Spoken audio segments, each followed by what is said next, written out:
विश्वानि देवसवितर्दुरितानि परासुव यद्भद्रं तन्न आसुव। ओम शांति शांति शांति। दिव्य जीवन इस कार्यक्रम में आप सबका हार्दिक स्वागत है, अभिनंदन है। योगस्थः कुरु कर्माणि संगम त्यक्त्वा धनंजया सिद्ध सिद्ध्यो समो भूत्वा समत्वम योग उच्यते। बिना योग के हमारा जीवन दिव्यता को प्राप्त नहीं हो सकता है। योगमय जीवन ही इस जगत को दिव्यता से परिपूर्ण कर सकता है। एक योगी, एक सन्यासी जिसका जीवन निष्प्रिय, आकांक्षा रहित, कामना रहित, दिव्यता से परिपूर्ण अस्तित्व जिसका होगा, निश्चित रूप से सुख दुख, मान अपमान, अनेक द्वंद्वों को जो सहता हुआ अपने जीवन को देदीप्यमान कर पाता है, उसी का जीवन महान बन पाता है। इसीलिए महर्षि पतंजलि जी ने भी लिखा, योगश्चित्त वृत्ति निरोधा। इन चित्तवृत्तियों को, इन मनोवृत्तियों को जब तक हम सूक्ष्मता से जानेंगे नहीं, समझेंगे नहीं, तब तक इस पर कार्य भी नहीं कर सकते हैं। हमको गुरु सत्ता की, उस जीवन की महत्ता को बताने का सामर्थ्य जिनका होता है, ऐसे गुरु को पाकर के निश्चित रूप से हम धन्य हो जाते हैं। तो पुनः इस कार्यक्रम में परम पूज्य गुरु जी का जो सतत हमको सानिध्य मिल रहा है, पुनः हम सब के मार्गदर्शन के लिए, हम सब के जीवनोद्धार के लिए परम पूज्य गुरु जी का सानिध्य आज मिला है। आप सब की ओर से और मैं अपनी ओर से भी हृदय की गहराइयों से परम पूज्य गुरु जी को बहुत ही विनम्रता से प्रणाम करता हूँ। गुरु जी, इस कार्यक्रम में पुनः आपका स्वागत है। और हम चर्चा कर रहे थे चित्तवृत्तियों के ऊपर, और योग हमारे जीवन को गुरु जी पवित्र बनाता है। आप श्री के ही मार्गदर्शन में जो पिछला हमको संदेश, आदेश, उपदेश मिला है, वो बहुत ही संतोषजनक और निश्चित रूप से एक आशा, एक विश्वास मन में जागृत हुआ है। मेरा पुनः निवेदन है कि इसी प्रसंग को, कि योग के जो चित्तवृत्तियों का जो संदर्भ है गुरु जी, उसको हम पूरा समझ नहीं पाते। ये चित्तवृत्तियाँ कैसे कार्य करती हैं और योगमय जीवन कैसे हो, जो समत्व की बात आई है, इसके विषय में आप श्री का मार्गदर्शन अपेक्षित है। जब हम इस रास्ते पर चलते हैं तो हमें एक तो योग का स्वरूप क्या है, योग का लक्षण क्या है, जैसा कि हमने पहले चर्चा की जी। योग का लक्षण क्या है, योग के साधक क्या हैं, योग के बाधक क्या हैं जी, और योग के उपाय क्या हैं, साधक क्या हैं माने उपाय क्या हैं जी, और विघ्न क्या हैं, बाधक क्या हैं, ये सब हमें देखना होता है। तो योग का लक्षण तो यही किया जाता है, पतंजलि ने भी किया है, योगश्चित्त वृत्ति निरोधा जी। योग जो है अंतर्मुखता की यात्रा है, अंतर्मुख होने का नाम योग है। हमारी जो चित्त वृत्तियाँ हैं वो बाहर भागती रहती हैं, निरंतर संसार के विषयों के साथ संबद्ध रहती हैं और विषयों में ही सुख ढूंढती रहती हैं। ये वृत्तियाँ जो हैं दो तरह की होती हैं। जब वो वृत्तियाँ हमारे अंदर उठती हैं तो कुछ वृत्तियाँ ऐसी होती हैं जो क्लेश को बढ़ाती हैं और कुछ ऐसी होती हैं हमारे क्लेश को नष्ट करती हैं जी। उनको ही शास्त्रीय भाषा में क्लिष्ट और अक्लिष्ट वृत्ति कहते हैं। तो जो क्लिष्ट वृत्तियाँ हैं वे हमारे यहाँ विचार करने की हैं। यहाँ हम क्योंकि उनको विचार करेंगे, उनको देखेंगे, समझेंगे तो उस पर काम कर सकते हैं जी। क्लिष्ट वृत्तियाँ किस रूप वाली होती हैं, हम अपने भीतर उनकी घटना को देख सकते हैं और उन क्लेश युक्त वृत्तियों से अपने को बचा सकते हैं। गुरुजी, क्लेश का अर्थ क्या होता है?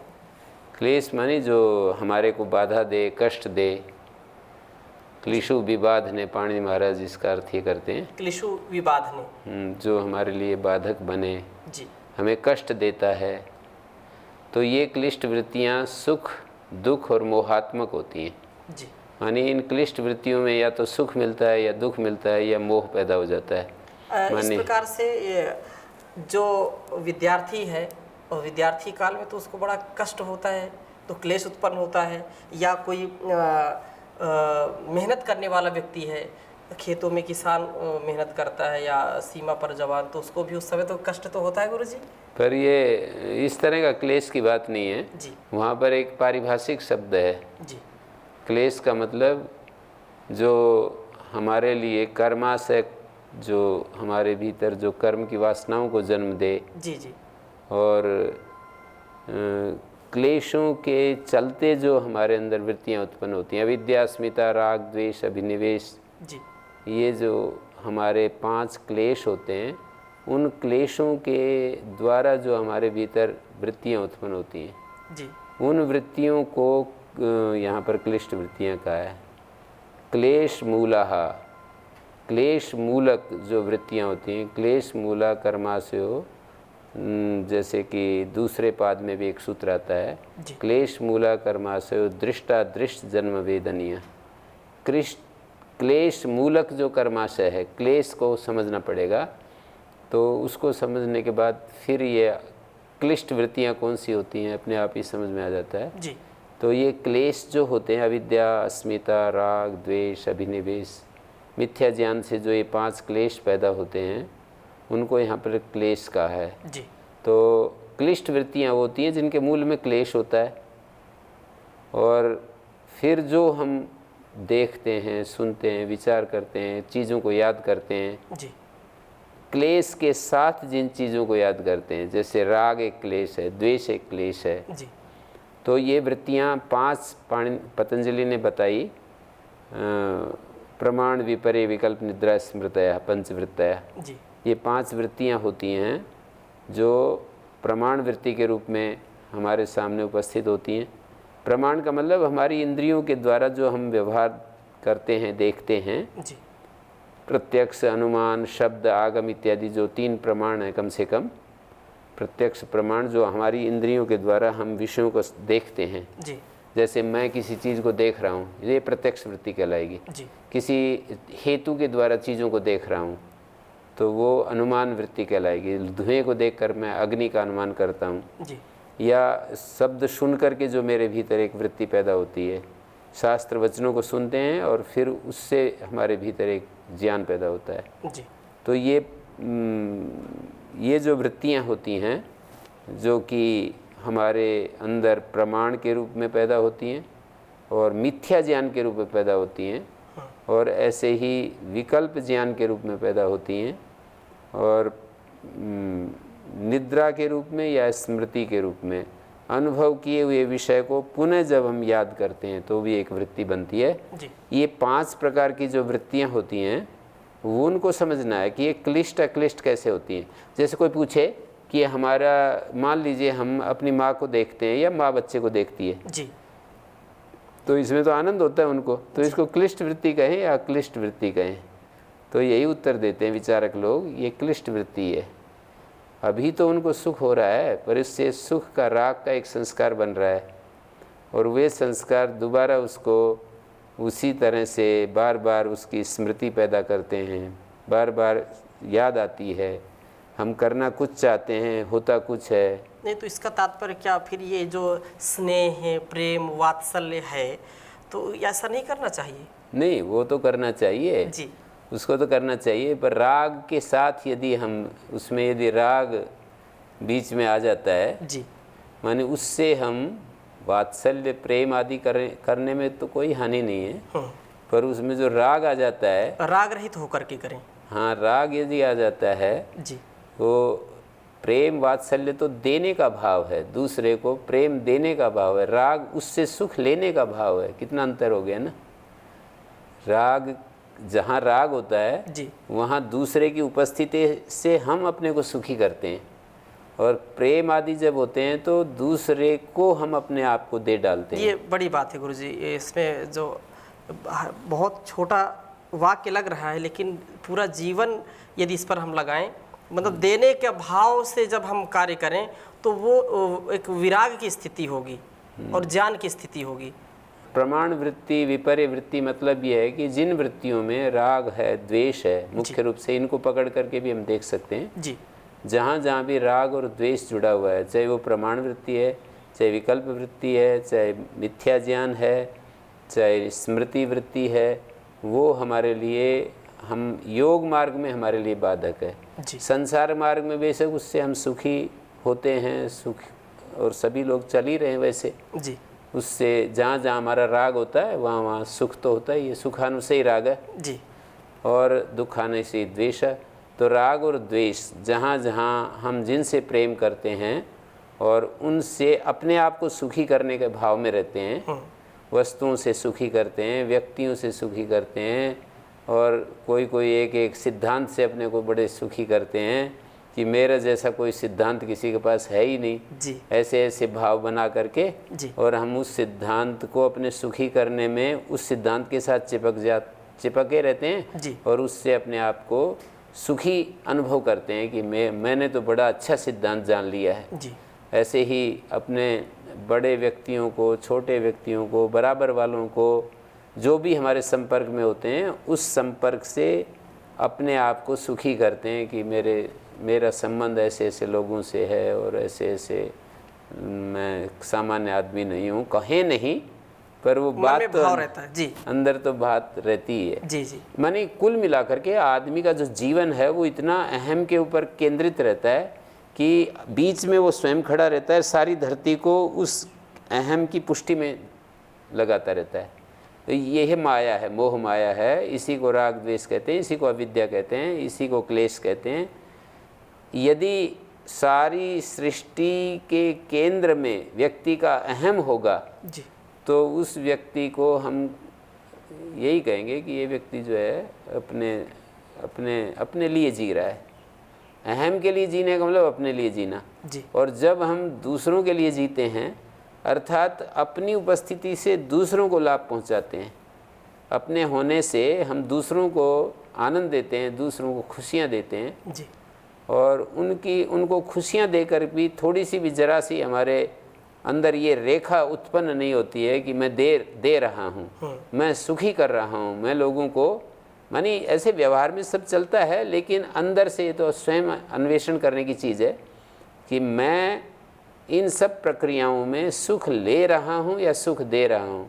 सुख ले रहा हूँ तो वही भोग होता है, सुख दे रहा हूँ तो योग हो जाता है। जी। तो उस सुख देने की प्रक्रिया में यदि हम निरंतर हम इस तरह से अपने आप को बांट रहे होते हैं, जो हमारे पास प्रकृति से, गुरुजनों से या छोटों से, बड़ों से, गलतियों से, जहाँ से भी जो शुभ हमारे पास आया है, जो अच्छी चीज़ हमने प्राप्त की है, वो यदि दूसरों के साथ हम शेयर करते हैं, दूसरों को मार्ग दिखाते हैं, दूसरों को हम बांटते हैं, तो इसको कहते हैं जीवन का योग पक्ष।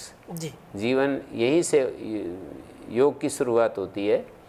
मानी जैसे हम संसार में विषयों से भी क्या करते हैं, विषयों की उपस्थिति से अपने को सुखी करते हैं। जी। रुपए पैसे से भी क्या करते हैं, अपने को सुखी करते हैं। मानी एक तो साधन से सुख होता है, वो एक अलग बात है, पर एक अहम तृप्ति का भी सुख, हर चीज़ को अहम तृप्ति में लगा देते हैं। जी। कि जैसे किसी आदमी के पास बहुत पैसा होता है तो वो उस पैसे को अपने अहम को पुष्ट करने में लगा देता है। किसी के पास पावर होती है तो उस पावर को अहम को पुष्ट करने में लगा देता है। तो इसीलिए इसको कह देते हैं तलवार की धार के ऊपर चलने जैसा है ये रास्ता। मानी हमारे ऋषियों ने ये कह दिया कि क्षुरस्य धारा निशिता दुरत्यया, बहुत मुश्किल से चलने में ये रास्ता तय होने में आता है। जी। दुरत्यय शब्द का अर्थ होता है क्षुरे की धार जैसे होती है ना, उसके ऊपर चलना पड़ जाए हमें, पैनी धार होती है ना, निशिता भी कह दिया। बिल्कुल। क्षुरस्य धारा निशिता, निशिता का मतलब तेज धार। जी। बिल्कुल पहना हुआ हो। और निशिता दुरत्यया, दुरत्यया का मतलब बहुत मुश्किल होता है उसके ऊपर चलना। ज्ञान का मार्ग कृपाण की धारा, ऐसा भी कहते हैं गुरु जी।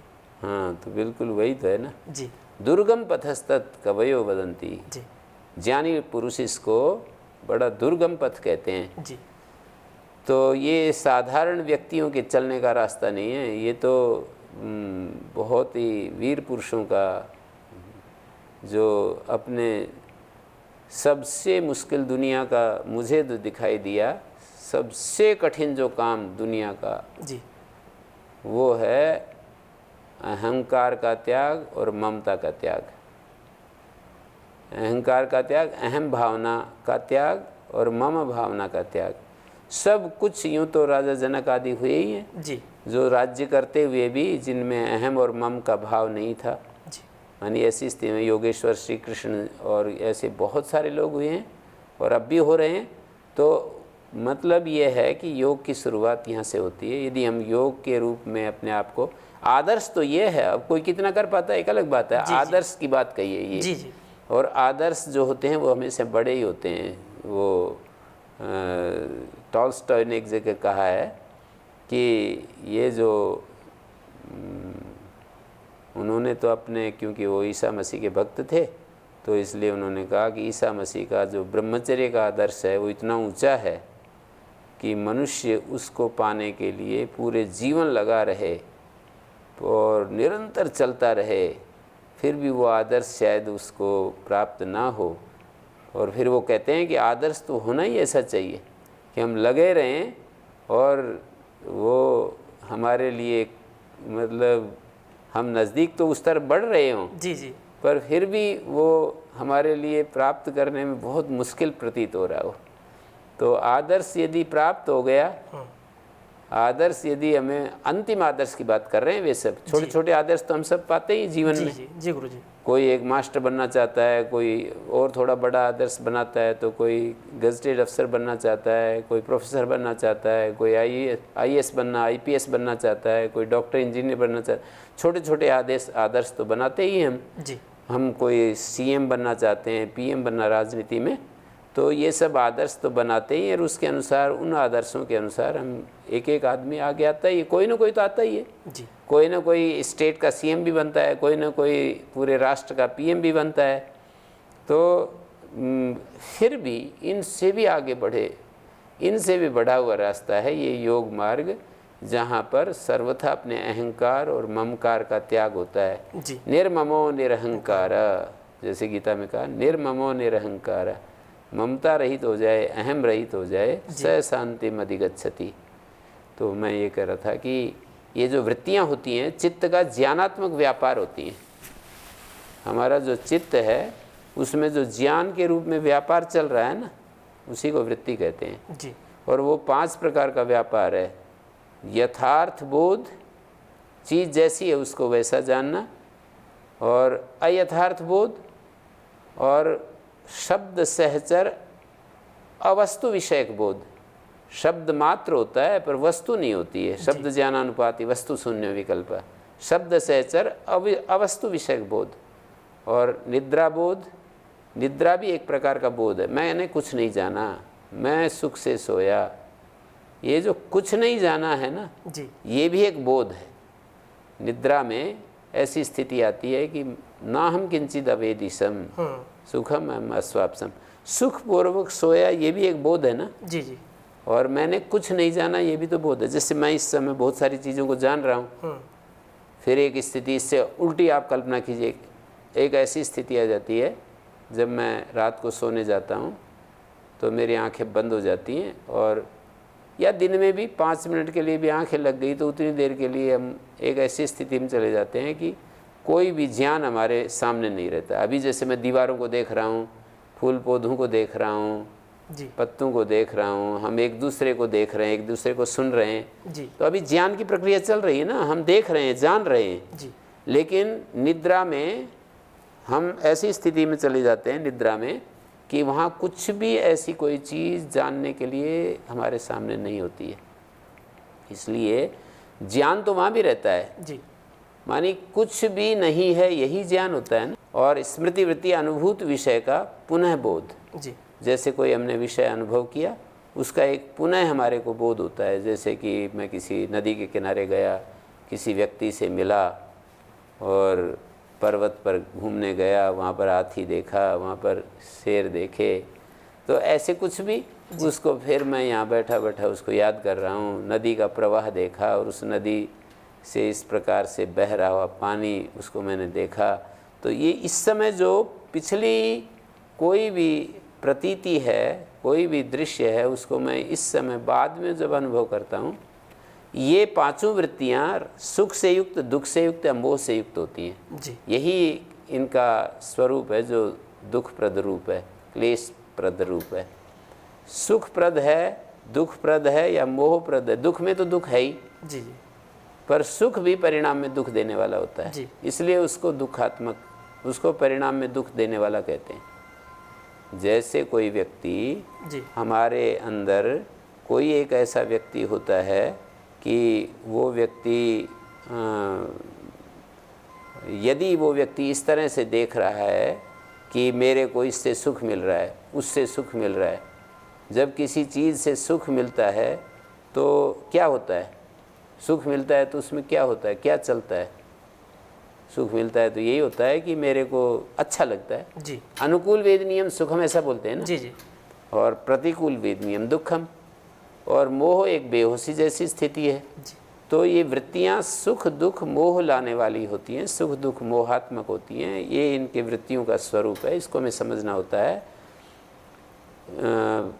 मैं पहले जब मैं ये इस योग दर्शन का स्वाध्याय करने लगा तो मैं सोचा कि ये यथार्थ ज्ञान भी कैसे सुख दुखदायक कैसे होता है। जी। यथार्थ ज्ञान तो हमेशा सुखदायक होता है। यथार्थ ज्ञान तो हमारे लिए सुखदायक ही होना चाहिए। जी जी यथार्थ ज्ञान का मतलब प्रमाण वृत्ति। प्रमाण वृत्ति चाहे वो इसके द्वारा हो, किसी अनुमान के द्वारा हो जी या किसी शब्द के द्वारा हो, तो वो भी हमारे लिए सुख दुख मोह पैदा कर सकता है। जैसे कि किसी ने, मैंने उदाहरण दिया कि कोई बच्चा अपनी माँ को देखता है, माँ बच्चे को देखती है, तो वो यथार्थ ज्ञान होते हुए भी क्यों उसमें राग मिला हुआ है, इसलिए वो दुखदायक है। जी। राग यदि ना हो और यूँ आपस में एक दूसरे के लिए बहुत प्रेम करें तो फिर वो अक्लिष्ट वृत्ति कहलाएगी। वो एक दूसरे के लिए समर्पण करें, एक दूसरे के लिए प्रेम करें, एक दूसरे के लिए दे डालने का भाव यदि उनमें आता है जी तो यही अक्लिष्ट वृत्ति हो जाएगी। लेकिन जब राग के साथ किसी चीज़ को हम देखते हैं, चाहे वो यथार्थ ज्ञान का मतलब इंद्रियों के द्वारा हम जब ये अनुभव करते हैं कि ये व्यक्ति है जी। और अयथार्थ ज्ञान ऐसा होता है कि जैसे रज्जु में, अंधेरे में हमने रज्जु को सर्प देख लिया, तो वो अयथार्थ ज्ञान है, क्योंकि प्रातःकाल जा करके देखने लगे तो वो प्रकाश में देखा तो वो रज्जु मिली। जी। तो ये जो ज्ञान बाद में प्रमाण के द्वारा बाधित हो जाता है उसका नाम अयथार्थ ज्ञान है। इस समय तो हमको डर दे रहा है, इस समय तो सर्प दिखाई दे रहा है, हम भाग रहे हैं, इस समय हमारे लिए परेशानी पैदा कर रहा है जी। पर बाद में जाकर देखा सुबह तो वो रज्जु मिली, प्रकाश में देखा तो बिल्कुल वो रज्जु मिली। ही नहीं। हाँ जी। तो क्या हुआ, मतलब प्रमाण के द्वारा वो बाधित हो गए ना, वो ज्ञान बाधित हुआ है। जी। जो पहले सर्प दिखाई देता था वो ज्ञान अभी प्रकाश में बाधित हो गया। जी। तो ये विपर्य वृत्ति होती है और एक विकल्प वृत्ति होती है। विकल्प वृत्ति का मतलब जैसे कि राहु नाम की कोई एक चीज़ है पर उसको हम व्यवहार में कहते हैं राहु का शिर। शिर और राहु ये दो चीज़ नहीं है। जी। माने राहु और केतु दो तारे माने जाते हैं। जी। उसका जो सिर भाग है उसको राहु कहते हैं और धड़ भाग को केतु कहते हैं। जी। तो राहु सिर ही है तो राहु का सिर क्या होगा? जी। राहु और केतु, केतु माने धड़, राहु माने सिर। फिर राहु का सिर ऐसा जो व्यवहार करते हैं ये विकल्प वृत्ति है। जी।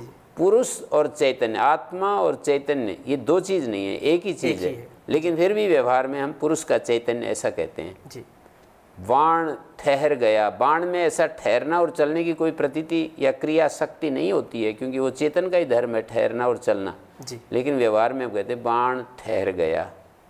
तो इस तरह से बहुत सारे व्यवहार होते हैं लोक भाषा में जो शब्द ज्ञान के साथ होते हैं पर वस्तु ऐसी कोई नहीं होती है। जी। इसी तरह निद्रा भी होती है, स्मृति वृत्ति भी, ऐसे भूतकाल की चीज़ों को हम याद करते हैं, किसी घटना को याद करते हैं, उससे भी हमारे को सुख दुख प्रतीतियाँ होती हैं। किसी ने हमारा अपमान किया और वो बाद में याद कर रहे हैं तो उससे दुख होता ही है, किसी ने हमें सम्मान किया तो सुख होता ही है। पर यहाँ तो जो भी सुख देने वाली है वो भी दुख पक्ष में चली जाती है ना। जी गुरु जी। तो सब वृत्तियाँ ये सुख दुख मोहात्मक हैं तब जब वे हमारे लिए सुख दुख मोह पैदा करती हैं तो उनको क्लिष्ट वृत्तियाँ कहते हैं। और ये अगली चर्चा में हम कभी करेंगे कि सारी वृत्तियाँ क्लिष्ट और अक्लिष्ट होती हैं, इनमें कोई क्लिष्ट कोई अक्लिष्ट होती है। जरूर गुरु जी। तो परम पूज्य गुरु जी का आज का ये सानिध्य, आज का उपदेश कि हम जो वृत्तियाँ हमारी उनको हम ठीक ठीक समझें, जो हमको साधना के पथ पर, धर्म के पथ पर, न्याय के पथ पर, विद्या ज्ञान के पथ पर अग्रसर होने से रोकती हैं, बाधा उत्पन्न करती हैं।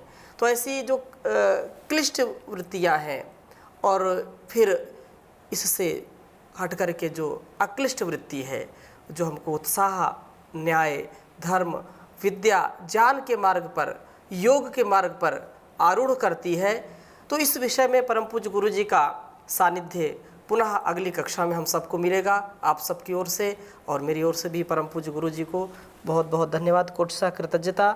ऋषिकल्प ज्ञान से हम सबको ओतप्रोत कर रहे हैं गुरु जी। एक बार पुनः निवेदन और प्रणाम करते हुए आज की कक्षा को यहीं पर विराम देते हैं। शेष चर्चा अगली कक्षा में। ओम शांति शांति शांति।